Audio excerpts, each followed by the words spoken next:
Assalamualaikum warahmatullahi wabarakatuh. Selamat siang Bapak Abdurrahman selaku dosen pengampu mata kuliah Sistem Pengendalian Manajemen.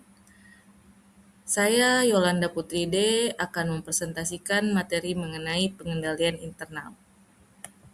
Yang pertama, kita harus membahas dulu apa itu pengendalian internal. Pengendalian internal adalah proses yang dipengaruhi oleh sumber daya manusia dan sistem teknologi informasi yang digunakan untuk membantu organisasi mencapai tujuan. Pengendalian internal memiliki fungsi mengarahkan, mengawasi, mengukur sumber daya, baik sumber daya manusia maupun sumber daya lainnya yang digunakan dalam operasional, mencegah dan mendeteksi kecurangan, dan melindungi aset berwujud maupun aset tidak berwujud. Pengendalian internal memiliki 4 tujuan. Yang pertama, tujuan strategis, yakni mendukung misi dan sasaran perusahaan. Yang kedua, tujuan dalam pelaporan keuangan, yakni laporan keuangan bebas salah saji material dan dilaporkan secara tepat waktu serta tepat guna. Yang ketiga, ada tujuan operasional, yakni menjaga efektivitas dan efisiensi operasi. Dan yang keempat adalah tujuan kepatuhan, yakni mematuhi hukum dan peraturan perundang-undangan. Pengendali internal terdiri dari 5 komponen besar. Yang pertama ada lingkungan pengendalian, penilaian risiko, yang ketiga sistem informasi, yang keempat kegiatan pengendalian, dan yang kelima pemantauan. Kita bahas dari yang pertama, yaitu lingkungan pengendalian. Ini adalah dasar dari sistem pengendalian internal yang dilaksanakan secara efektif untuk mencerminkan budaya etika dan kejujuran organisasi. Selain itu, lingkungan pengendalian memberikan disiplin dan struktur organisasi demi membentuk kesadaran pengendalian dan dipengaruhi sikap manajemen serta pengawasan oleh pemerintah. Dalam entitas kecil, lingkungan pengendalian biasanya minim dokumentasi secara formal. Penilaian dilakukan pada sikap dan perilaku owner-manager. Yang ketiga, auditor menggunakan wawancara dan observasi dalam pengendalian. Hasil pengendalian dicatat dalam memo audit. Dan yang kelima, nilai etika dikomunikasikan secara lisan dan melalui teladan.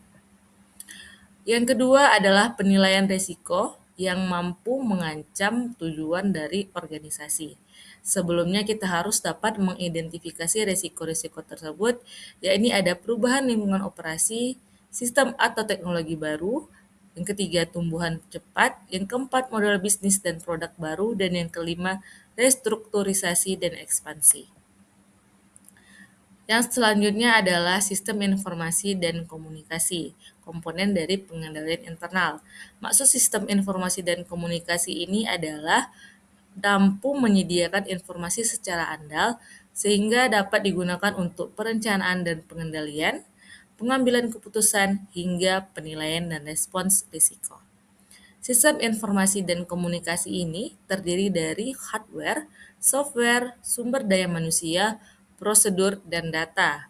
Dalam sistem informasi dan komunikasi, dikenal dengan sebutan komunikasi efektif, yakni pemahaman peran dan tanggung jawab. Yang selanjutnya ada kegiatan pengendalian dari komponen pengendalian internal, yakni adalah kegiatan yang dilakukan untuk menjalankan arahan manajemen serta merespon risiko operasional dan keuangan perusahaan. Contoh area kegiatan pengendalian ada 3. Yang pertama, pengolahan transaksi, yakni penjualan, pembelian, dan pembayaran. Yang kedua, pengamanan aset, yakni safeguarding of asset, dan yang ketiga untuk mencegah kesalahan dan kecurangan yang terjadi. Yang selanjutnya ada pemantauan pengendalian internal yang bersumber dari internal maupun data dari eksternal, bertujuan untuk menilai efektivitas pengendalian secara berkelanjutan dan memastikan pengendalian tersebut berjalan secara efektif. Pemantauan juga harus dapat dipahami dan dipatuhi serta disesuaikan dengan perubahan kondisi dari suatu perusahaan atau juga organisasi. Nah, kesimpulan dari pengendalian internal adalah pengendalian internal digunakan sebagai alat evaluasi efektivitas perusahaan yang berfungsi membantu manajemen dalam mengidentifikasi masalah dan menemukan solusinya agar memudahkan perusahaan untuk mendapatkan atau mencapai tujuan yang telah disepakati. Baik, terima kasih. Itu saja presentasi dari saya, Pak. Mohon maaf apabila ada kesalahan. Saya ucapkan terima kasih. Assalamualaikum warahmatullahi wabarakatuh.